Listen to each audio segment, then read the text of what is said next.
Jerry, aprieta mi mano si puedes oírme. Solo sé cómo ser un escritor.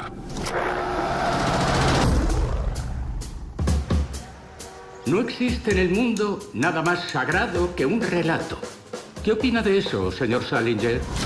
Durante el transcurso de mi fascinantemente aburrida vida, siempre he considerado la ficción mucho más veraz que la realidad. Relatos cortos. ¿Te han publicado ya? No es el primer listillo al que enseño. No soporto a maricas y farsantes. ¿Ahora qué hago? Es escritor, ¿usted qué cree? Escribir otra historia. Y después de esa, otra. ¿Desde cuándo escribir es una profesión?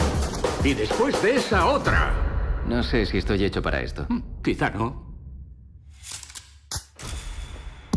¿Estás dispuesto a dedicar tu vida entera a contar esas historias?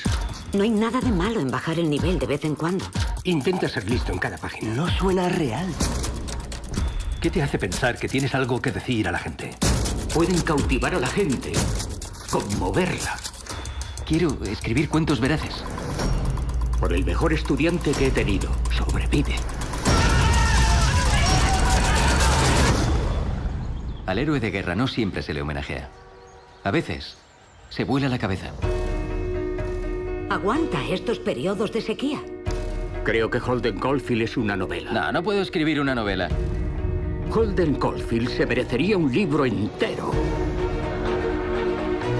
Tiene muchos problemas. No me creo a Holden. ¿Ha de suponerse que está loco? No quieren publicarlo. Entré en guerra con esos tipos por esto. ¿En guerra? ¿Has entrado en guerra con ellos? Pues yo los vi morir. Yo ya no debería estar aquí. Las páginas de este libro me acompañaron en el desembarco de Normandía. No estaría vivo de no ser por este libro.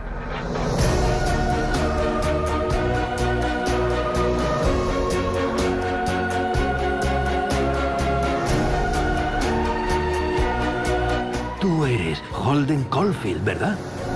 Imagínate el libro que tú querrías leer y luego escríbelo.